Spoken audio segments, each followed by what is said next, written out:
Imagine the roar of 50,000 voices echoing inside the stone colossus of the Colosseum, dust rising under the blazing sun, and the metallic clash of swords piercing through the air. This was the heartbeat of Rome, the spectacle that bound plebeians and patricians alike in a shared frenzy of blood and glory. But beyond the sand and shadows, behind the helmets and scars, stood men who became more than mere fighters. They became legends. In today's journey, we will uncover the lives, battles, and myths of the five most famous gladiators in Roman history.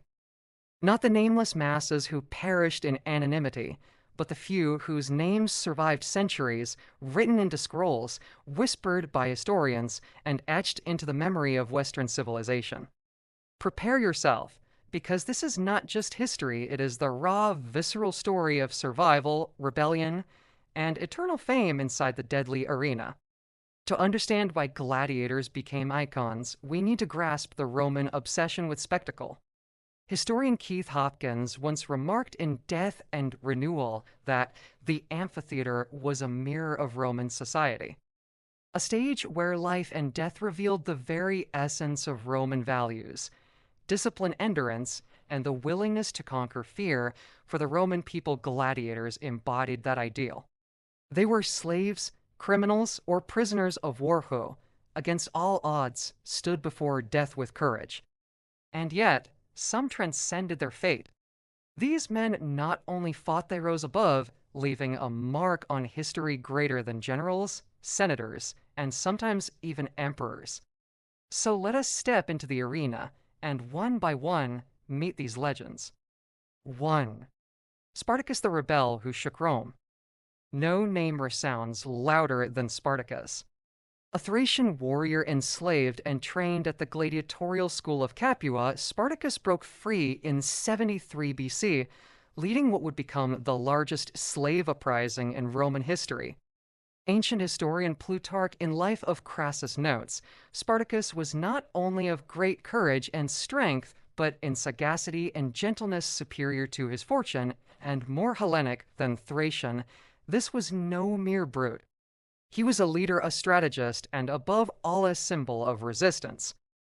With an army of escaped slaves and gladiators, Spartacus defeated Roman legions again and again, carving a path of chaos through Italy.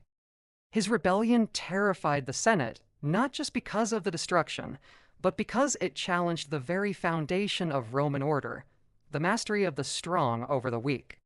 Though eventually crushed by Marcus Licinius Crassus, Spartacus's legend lived on. He was not remembered as a defeated slave, but as a man who dared to defy the might of Rome itself. His name has since become synonymous with freedom, inspiring revolutions millennia later. 2. Flamma the gladiator who refused freedom while Spartacus embodies rebellion. Flamma represents the paradox of the gladiator's life. Assyrian by birth, Flamma fought in the early 2nd century AD and became one of the most celebrated gladiators of his time. According to records, Flamma fought 34 times, a staggering number considering most gladiators rarely survived a handful of combats. Of those battles, he won 21, drew 9, and lost only 4. But what makes him truly remarkable is that he was awarded the Rudes, the wooden sword of freedom, not once, not twice, but 4 times. And each time, he refused it. Why? Some scholars, such as historian Fick Meijer in the Gladiators, history's most deadly sport, argue that gladiators like Flamma had become so entangled in the world of combat that the arena was their life, their purpose, and their path to immortality. Flamma knew that as a freed man, he would vanish into obscurity. As a gladiator, he remained eternal. He chose the roar of the crowd over the silence of freedom, a decision that secured his legacy as one of Rome's most enigmatic champions. 3. Crixus the Gaul who hated Rome. Crixus, often overshadowed by Spartacus, deserves his place among the legends. A Gallic gladiator, Crixus was both a ferocious fighter and a co-leader in Spartacus's rebellion. Where Spartacus dreamed of freedom and escape, Crixus burned with vengeance against Rome itself. Historian Barry Strauss in the Spartacus War writes, Crixus fought not merely to be free, but to see Rome burn, to see the proud humbled and the masters broken in the uprising. Crixus commanded a large portion of the slave army and won significant victories against Roman forces. However, his hatred drove him toward reckless decisions, ultimately splitting from Spartacus's main force and facing defeat. Still, his ferocity on the battlefield was legendary. To the Romans, he was a savage Gaul, but to his fellow slaves, he was a warrior who embodied defiance and unbreakable spirit. His death only fueled Spartacus's determination to continue the fight. If you are captivated by these tales of blood, rebellion, and glory, imagine diving even deeper into the hidden corners of history with us. Rome's gladiators are just the beginning. We explore the wars, empires, and forgotten figures that shaped our world. So if you haven't already, subscribe to Vertex of Time and join a community of history lovers who know that the past is not dead, it is alive, breathing, and waiting to be rediscovered. Every week, new battles, new empires, and new legends await.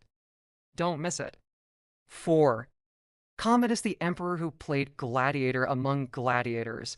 One name stands apart, not for skill, but for power: Commodus, son of Emperor Marcus Aurelius. Taking the throne in AD 180, Commodus scandalized Rome by fighting in the arena himself.